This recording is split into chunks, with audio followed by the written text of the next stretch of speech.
हरे कृष्ण।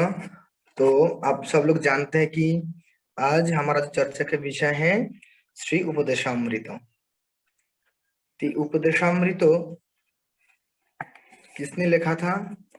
श्रील रूप गोस्वामी पाद। तो हम पहला ये जो हमारा से गोस्वामी है इनके बारे में थोड़ा सा हम चर्चा करेंगे। जैसे आप लोग स्क्रीन में देख रहे हैं जो छोटा सा पुस्तक है श्री उपदेशामृत, इसका अमुक में श्रील प्रभुपाद कहते हैं जो ये हम जो भक्ति कर रहे हैं कृष्ण भावना में, तो जो आंदोलन चल रहा है पूरा संसार में, इसका अध्यक्षता कौन कर रहा है? इसका अध्यक्षता श्रील रूप गोस्वामी द्वारा संचालित हो रहा है। तो पूरा गौड़ीय वैष्णव जो हम श्री चैतन्य महाप्रभु की फॉलोअर है कि सारी बंगाली वैष्णव कुछ भी बोले, वो सब श्री चैतन्य महाप्रभु का जो बहुत करीब शिष्य है षड गोस्वामी, इस षड गोस्वामी उनको उनकी जो द्वारा जो शिक्षा हमको दिया है उसके ऊपर आधारित है। और ये जो छह गोस्वामी है इनमें से सबसे प्रमुख होते हैं कर रहा है, ये हमको कब समझ में आएगा? कब समझ में आएगा? रूप रघुनाथ पदे होइबे आकुति, कबे हम बुझब से जुगलो पीरते। जब मैं गोस्वामियों द्वारा प्रदत्त साहित्य को समझने के लिए उत्सुक होऊंगा तभी मैं राधा तथा कृष्ण के दिव्य प्रेम व्यवहार को समझने में समर्थ हो सकूंगा। तो श्री गोस्वामी हमको जो मार्गदर्शन दिया है, जो साहित्य उन्होंने लिखा है, जब उसको समझने के लिए हमारा उत्सुकता आएगा तब भी हम ये राधा कृष्ण के जो भजन, जो आनंद है, उनकी जो क्रिया है, लीला है, उसको हम समझ पाएंगे। ये रूप और सनातन श्रील उपदेशामृत। तो श्रील उपदेशामृत में ये छह गोस्वामी को लेके सुंदर उनका ही है।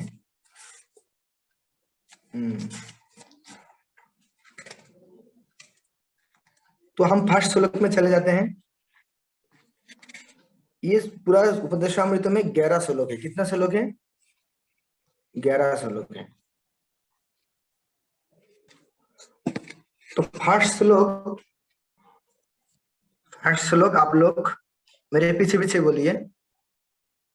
वाचो वेगम मनुष्य क्रोध वेगम जिह्वा वेगम उदर उपस्थ वेगम एतान वेगान जो विषहे तधीरो सर्वम अपिमाम पृथ्वीम शशिष्यात्। और एक बार बोल सकती है, जो श्लोक है हमेशा याद रखने के लिए, क्योंकि ये हमारा जब तक हमारा मन में रहेगा तब हमेशा ही हम जो ये जो शरीर वेग है इंद्रिया का, इससे हम खुद को बचा के रख पाएंगे। और कैसे इससे हम बच सकते, श्रील प्रभुपाद बहुत अच्छा से उनके तात्पर्य में वर्णन किया है, तो हम इसके ऊपर चर्चा करेंगे। तो और एक बार आप लोग हमारे साथ साथ बोलिए। वाचो वेगम मनुष्य क्रोध वेगम जिह्वा वेगम उदर उपस्थ वेगम एतान वेगान जो विषहे तधीर सर्वम पृथ्वीम शशिष्यात्। इसमें आप गिनती करके देखिए, से वेग के बारे में वर्णन करते हैं। हम अनुवाद एक बार पढ़ते हैं, आप लोग पढ़िए। वाचो तो वो धीर व्यक्ति जो वाणी के वेग को, मन की मांगों को, क्रोध की क्रियाओं को तथा जीव, उदर एवं जननेन्द्रियों के वेगों को सहन कर सकता है, वो सारे संसार में शिष्य बनने के लिए योग्य है। तो ये श्लोक का अनुवाद पढ़ने से स्वाभाविक रूप में हमको लगा कि शायद हम इसको कंट्रोल कर लेंगे तो पूरा संसार हमारा शिष्य बन जाएगा, ऐसा लग रहा है ना। लेकिन हम थोड़ा चर्चा करेंगे तो आपको इसका पूरा दूसरा एक अर्थ आपको सामने आ जाएगा। तो वो जब तक हम चर्चा करेंगे तब तक आप लोग इंतजार करते रहिए, एक्चुअल मीनिंग क्या है इसमें, अनुवाद में क्या कहना चाहते हैं, ये श्लोक में क्या कहना चाहते हैं। तो फर्स्ट हम आते हैं, कौन सा वेग के बारे में वर्णन किया? फर्स्ट वाचो वेगो। वाचो मतलब वाक्यों का वेग, वाणी वाणी के वेग। फिर मनोष मन की वेग, क्रोध क्रोधो वेगम क्रोध की वेग, जिह्वा वेगम जिह्वा का, उदर मतलब पेट, और उपस्थ मतलब जननेंद्रिय। ये से वेग को नियंत्रण करने के लिए पहला उपदेश दे रहा है। तो पहला उपदेश क्यों दे रहा है? क्योंकि ये होते हैं शुरुआत, इसको हम कंट्रोल नहीं कर पाएंगे तो आगे वाला जो और जो कुछ करना है उसको भी हम कभी कर नहीं सकते। तो फास्ट क्या है, हमको से वेग को कंट्रोल करना है, मतलब इंद्रियों को कंट्रोल करना है, नियंत्रण करना है। तो ये जो क्वेश्चन है, हम देखते हैं ये जो वाद है, ये सुखदेव गोस्वामी और परीक्षित महाराज के बीच भी हो रहा था श्रीमद् भागवतम में। तो इसमें श्रील प्रभुपाद कहते हैं जो लोग अपनी इंद्रियों को वश में नहीं कर सकते तो वे प्रायश्चित क्या क्यों करते हैं? ये कहने का अर्थ है कि हमको क्या करना चाहिए, इस से वेगों से मुक्त होना है। से वेगों से मुक्त होना मतलब इसके साथ पहले आ जाते हैं हमको पाप से मुक्त होना है। तो पाप से मुक्त होने के लिए लोग क्या करते हैं, बहुत सारे प्रायश्चित करते हैं। तो प्रायश्चित तो क्यों करते हैं कि पाप से मुक्त होने के लिए। लेकिन स्वाभाविक जो प्रायश्चित का जो विधि है उससे हम कितना पाप मुक्त हो सकते हैं, इसका सुंदर एक स्टोरी बताते हैं शिला प्रभुपाद। शिला प्रभुपाद कहते हैं कि जे संसार में 3 प्रकार का लोग होते हैं जो इसको समझ सकते हैं। तो फर्स्ट जैसे उदाहरण देते हैं, एक चोर है, वो चोर वो क्या करते हैं, वो देख सुनते हैं कि चोरी करना पाप है, चोरी करेंगे तो पुलिस हमारे हमको पकड़ के ले जाएंगे और जेल में डाल देंगे, और ऐसा सुना है। लेकिन ये उनको दिमाग में नहीं घुसा, तो उन्होंने क्या किया, चोरी करने के लिए गया, तो चोर ने उनको पुलिस ने उनको पकड़ के लेके गया, जेल में डाल दिया, बहुत दिन उनको पिटाई किया, जेल में बंद कैद करके रखा। तो वो देख रहे थे कि अरे चोरी करने से ऐसा जेल में जाना पड़ते हैं, तो इसलिए उन्होंने फिर भी सोचते कि ठीक है, उसके साथ जेल से बाहर निकल दिया, फिर दोबारा वो चोरी करने लगा। तो इससे शिला प्रभुपाद उदाहरण देते, जो ज्यादा कम बुद्धिमान होते हैं वो थोड़ा सा देख के सबक सीख के वो ये पाप से खुद को दूर रख सकते हैं। और जो ज्यादा बुद्धिमान होते हैं वो केवल सुनने से ही ये सारी पाप से खुद को बचा सकते हैं। लेकिन जो मूर्ख हैं, जो धूर्त हैं, जो कपट हैं, जो शैतान हैं, वो ये सब कुछ जानते हुए भी फिर दोबारा वो पाप करते हैं। जैसा चोर को जेल से निकल दिया, फिर दोबारा वो पाप में लग गया। तो इसको हम क्या बोल सकते हैं, इसको समझाने के लिए श्रीमद् भागवतम में सुंदर एक श्लोक है। इसको किसके साथ तुलना किया, दृष्ट सुतभम यत पापम जनन अपत्मानो अहितम करोति भूयो विवशो प्रायश्चित्त अथो कथम कश्चिन न अवर्तते अभद्रात् कश्चित् चरोति तत्पुनः प्रायश्चित्तम अथो अपार्थम मन्य कुंजर शौचवत। मतलब ये संसार में जितना सारी प्रायश्चित्त है पाप से मुक्त होने के लिए, इसको किसके साथ तुलना किया, कुंजर शौचवत, मुझे हाथी जैसा स्नान करते हैं, हाथी स्नान से तुलना किया। क्यों? क्योंकि हाथी जब स्नान करते हैं, स्नान के बाद वो उठ के फिर धूली उठा के पूरा शरीर में वो छिड़क देते हैं। तो जितने सारे प्रायश्चित तो संसार में चल रहा है, जे ये करेंगे तो ये हमको पाप से मुक्त हो जाएंगे, वो करेंगे तो वो पाप से मुक्त हो जाएंगे, अलग अलग पाप से मुक्त होने के लिए बोल रहा है। लेकिन ये कैसा है, वो हाथी स्नान जैसा है। ये जरूर थोड़ा समय के लिए वो पाप से मुक्त हो जाएंगे, जैसे स्नान करने से हाथी पूरा साफ हो गया, लेकिन उठ के ही वो क्या किया, वो पूरा सारी जो धूल है ये उनके शरीर पे वो फिर छिड़क दिया। लेकिन इससे बचने के लिए क्या तरीका है, पूर्ण रूप से कैसे हम इससे बच सकते हैं? तो बोलते हैं जो कृष्ण भक्ति है, कृष्ण भक्ति केवल, इसमें बोलते हैं पाप कर्म का निराकरण पुण्य कर्म से कभी नहीं किया जा सकता। तो कोई अच्छा कर्म से कभी बुरा कर्म को हम मिटा नहीं सकते। बुरा कर्म का फल हमको मिलेगा और पुण्य कर्म का फल भी मिलेगा, लेकिन सारी पाप कर्मों से मुक्त होने के लिए केवल एक ही तरीका है, वो कृष्ण भावना की जागृत करना। और कृष्ण भावना का जागृत करने का मतलब होता है वास्तविक ज्ञान जो शास्त्र में भगवान दिया है, उसके द्वारा ही केवल हम इसको बोलते हमको पूर्ण रूप से मुक्त करवा सकते हैं। तो सारी पाप से पूर्ण रूप से मुक्त होने के लिए हमको क्या करना चाहिए, कृष्ण भावनामृत को हमको अपनाना पड़ेगा। ठीक है, तो अभी एक कृष्ण भक्ति में हमको क्या करना चाहिए, पाप से मुक्त रहना चाहिए। तो पाप से हम कैसे मुक्त रहें? शिला प्रभुपाद जो हमको 4 नियम बताया, क्या क्या, मांसाहार ध्यान नहीं रख। करना, हाँ, फिर चाहे कोई नशा नहीं करना, कोई अवैध मतलब व्यभिचार में लिप्त नहीं होना, और कोई टास फसा जुआ लॉटरी ऐसा नहीं खेलना।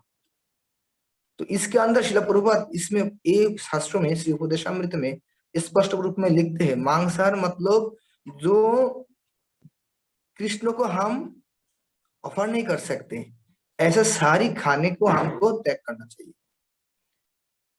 तो इसको कैसे हम समझेंगे, इसको समझने के लिए हम पहला जो हमारा ये जो श्लोक है, बाचो बेगम मनुष्य क्रोधो बेगम जिब्बा बेगम उदर उपस्थ बेगम, तो जिब्बा के बारे में वर्णन करते हैं।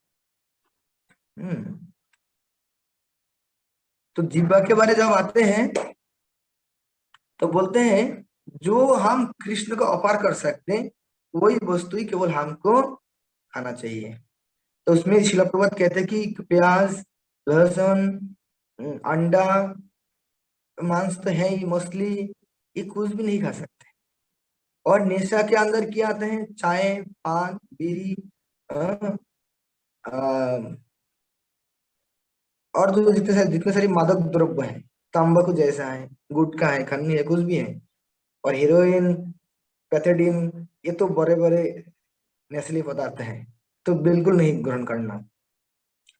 और ये सबको हमसे क्या करना चाहिए, मुक्त होना चाहिए।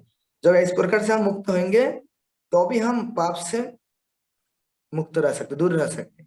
और जब हम पाप से दूर रहेंगे तो भी केवल हम भगवत भक्ति में आगे बढ़ पाएंगे। और जब भगवत भक्ति में हम आगे बढ़ेंगे तो हम खुद को कंट्रोल करना चाहिए। तो क्या काम हमको कंट्रोल करना चाहिए, तो फर्स्ट जो हमारा समस्या आते हैं हमारा वाणी से। तो क्यों, इसलिए वाणी, जैसा मुंह हम उस दिन भी बताया था, वाणी के द्वारा पूरा संसार हमारा परम मित्र बन सकते हैं, और ये वाणी के द्वारा ही हमारा पूरा संसार शत्रु बन सकता है। लेकिन इसमें शिला प्रभुपाद कहते हैं ये जो मुख है, हम जो वाणी, इसको हमको कैसे यूज करना चाहिए, कैसे इस्तेमाल करना चाहिए, कैसे इसको हम कंट्रोल कर सकते हैं। क्योंकि इसका जो वेग है, हमको तो बोलना ही है, लेकिन हम क्या बोलेंगे।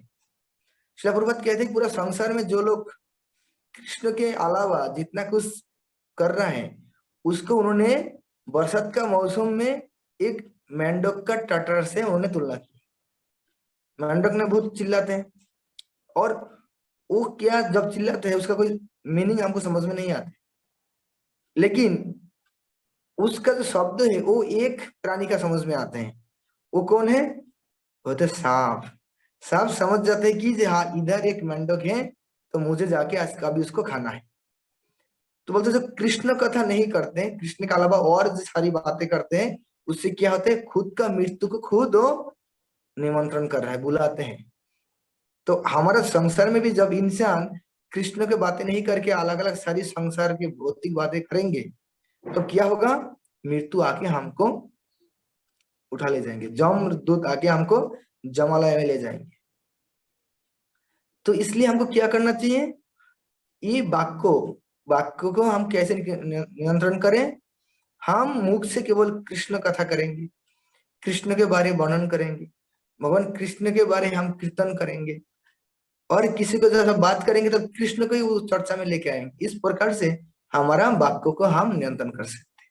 क्यों, तो हम ऐसा ऐसा मौन होके नहीं तो चुप्पी बन के तो नहीं रह सकते, हमको बोलना पड़ेगा। और ऐसा चुप रहेंगे लेकिन मौन ही मन तो बहुत कुछ सोचते रहेंगे। इसलिए अच्छा है कि हमारा जो बोलने का जो इच्छा है वो कृष्ण के लिए हमको करना चाहिए, तब तो हमारा जो कथा है वो क्या होगा, सब अमृत होगा, आनंद होगा। कृष्ण कथा कथा और सब व्यथा, जो कृष्ण कथा होते हैं वही एक्चुअली कथा होते हैं, उनके अलावा जितने सारी कथा है वो सब दर्द होते हैं, उससे केवल हमको दर्द मिलता है। तो पहला गया हमारा वाक्य, उसके बाद क्या आते हैं मन। मन को हम इस प्रकार से बोलते हैं कि जहां कृष्ण की कृष्ण सूर्य समो माया है अंधकार, जहां कृष्ण तहा है माया अधिकार। माया मतलब सारी भौतिकवादी चीज हमारा मन में आ जाते हैं, सारी पाप कर्म में हम लिप्त हो जाते हैं, सारे दुष्कर्म हमसे होते हैं। लेकिन जहां पर कृष्ण रहेगा वहां पे, जैसे मान लो जहां पर सूरज उदय होते हैं वह कभी अंधेरा रह सकते हैं, नहीं रह सकते हैं। उसी प्रकार कृष्ण होते हैं सूरज के समान और अंधेरा होते हैं माया के समान। जब माया के चंगुल में हम आ जाते हैं तब भी हमसे सारे पाप कर्म होते रहते हैं। लेकिन हमारे मन को जब हम कृष्ण में निविष्ट करेंगे तब क्या होगा, कृष्ण हमारा साथ, हमेशा हमारा साथ रहेगा। और कृष्ण हमारा साथ रहेंगे तो माया कभी हमारे पास आ ही नहीं पाएगा। इसलिए मन में हमेशा किसको रखना है, कृष्ण को रखना है। कृष्ण को रखने का मतलब क्या है, मन अलग अलग बहुत कुछ सोचते रहेगा, लेकिन हमको क्या करना चाहिए, उसको खींच के कृष्ण की ओर लेके आना है। जैसा, तो वो कब होगा, जब हमारा लाइफ का सेंटर में कृष्ण को स्थापित करेंगे तो अब हमारा सारी चिंतन है, सारी योजनाएं है, वो सब कृष्ण के बारे ही होते हैं।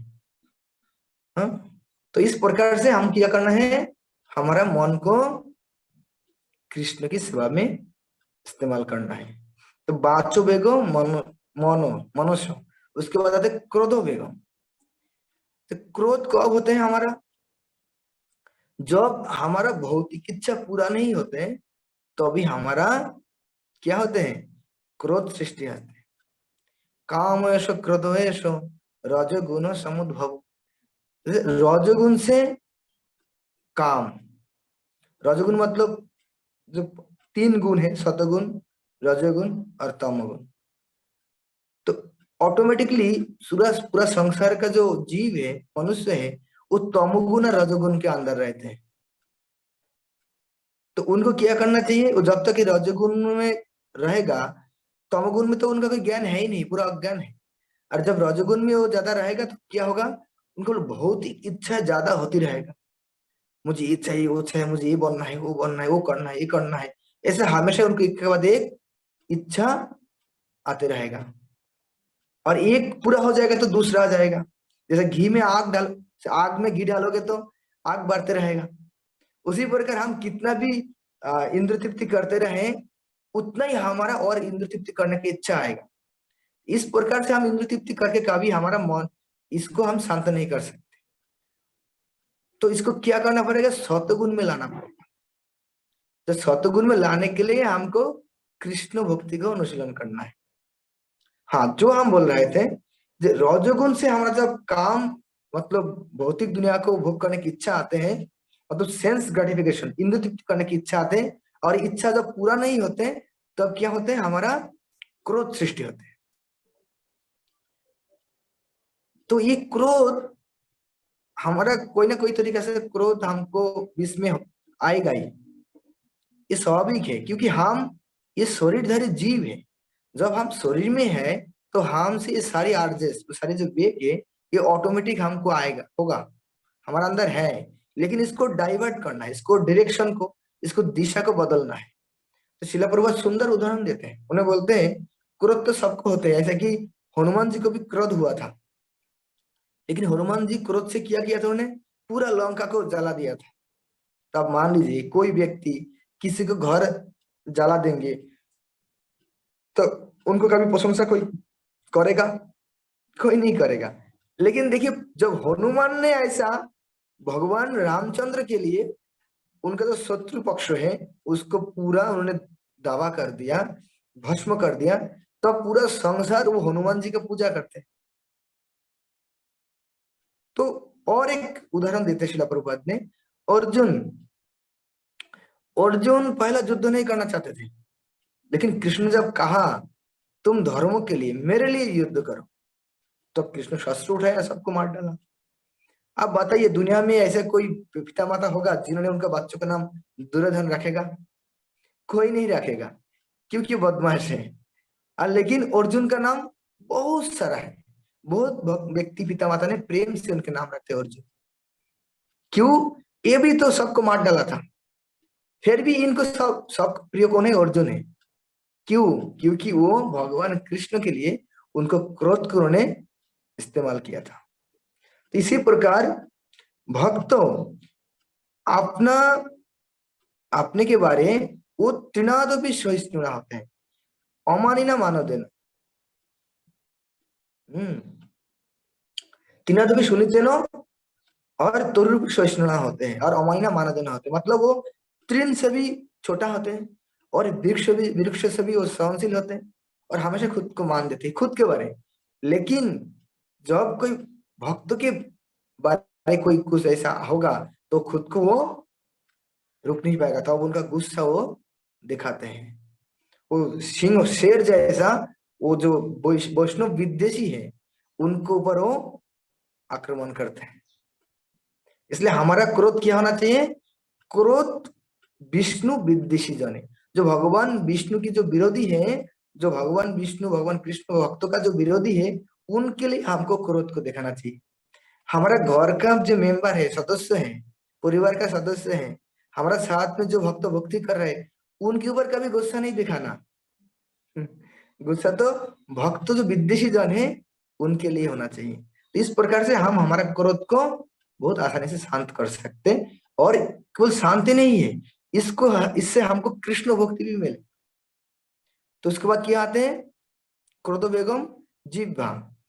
हमारा जीभ हमेशा कुछ स्वादिष्ट खाना खाने के लिए चाहते हैं, लेकिन जब ऐसा स्वादिष्ट खाना खाएंगे तो क्या होगा? हमारा जो इंद्रिया है, पेट है, पेट में ज्यादा प्रेशर पड़ेगा, और जब पेट में प्रेशर पड़ेगा मतलब पेट जब ज्यादा ज्यादा खाएगा तो बहुत सारी बीमारी भी हो सकती, बीमारी होगा तो और क्या होगा? हमारा जो सेंस ऑर्गन है मतलब जनन इंद्रियों, इसका जो वेग है, इसका जो क्या बोलते हैं तृप्ति है, ये इसको करने का इच्छा बढ़ते हैं। तो ये जीवा, पेट मतलब उदर और जननेंद्रिय, ये तीन क्या है? एक ही लाइन बराबर आते हैं। जब हमारा खाना हमारा कंट्रोल हो जाए तो पेट कंट्रोल में आएगा, और पेट का जब कंट्रोल होगा तो ऑटोमेटिक हमारा जननेंद्रिय वो भी हमारा कंट्रोल में रहेगा। तो खाना हमको किस प्रकार ग्रहण करना चाहिए? केवल प्रसाद के बिना हम और कुछ नहीं खाएंगे।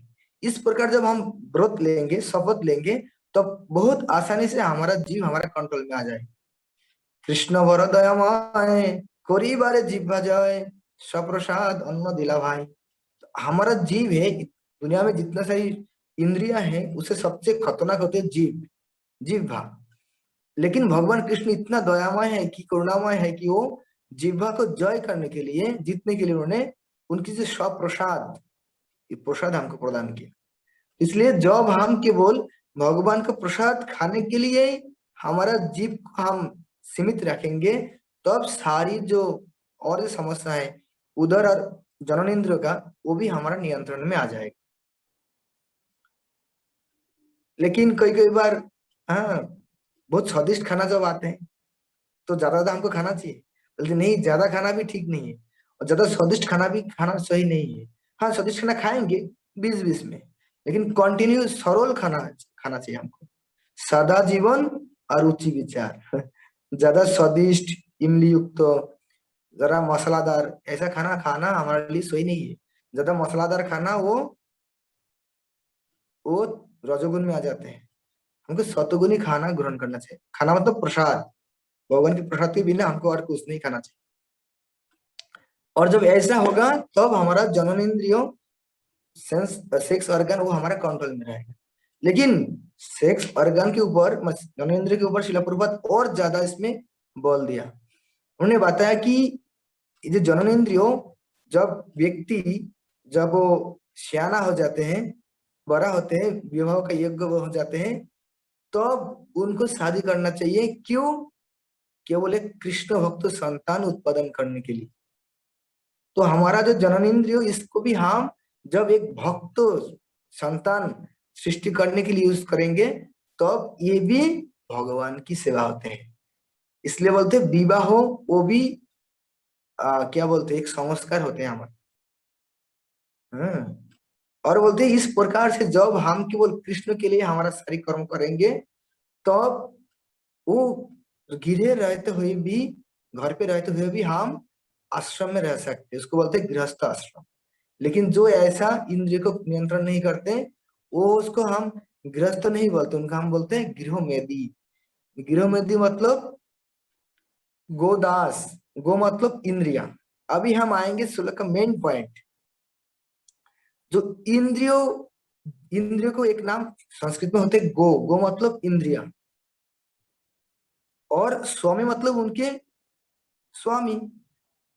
तो उन्होंने क्या बताया, पूरा संसार में हम शिष्य बना सकते हैं, संसार का हम शिष्य बना सकते हैं। मतलब क्या है, हमको गोस्वामी बनना है। गोस्वामी बनने का मतलब क्या है, ये गो मतलब इंद्रिया, इंद्रिया का स्वामी बनना है। इंद्रिया का स्वामी बनना मतलब होते हैं सारी इंद्रिया हमारा नियंत्रण में होना चाहिए। हम जैसा चाहेंगे ऐसा ही हमारा मौन बात का काम करेगा, हमारा वाणी ऐसा ही होगा, हमारा जीव ऐसा ही खाना खाएगा, हमारा जन्मेंद्र ऐसा ही हमारा नियंत्रण में रहेगा।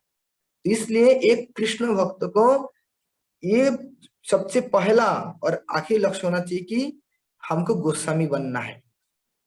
गोस्वामी मतलब सारी इंद्रिय का स्वामी बनना है। तो शिष्य मतलब पूरा संसार में सब व्यक्ति को हमको शिष्य नहीं बनाना।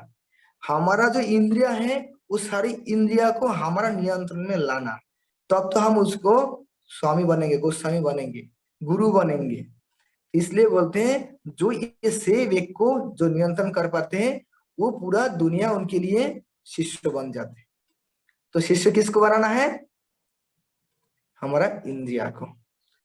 इस प्रकार से पहला जो शिक्षा है, इससे इंद्रिय, जो इंद्रिय का जो वेग है, इसको हमको नियंत्रण करना है। ठीक है, तो ऐसा हम कब करेंगे? जब सब कर्मों, ये सारी से इंद्रिया को हमको कृष्ण की सेवा में युक्त करना है, तो आसानी से हम भगवान की ये इंद्रिय को नियंत्रण कर पाएंगे और हम गोस्वामी बनेंगे।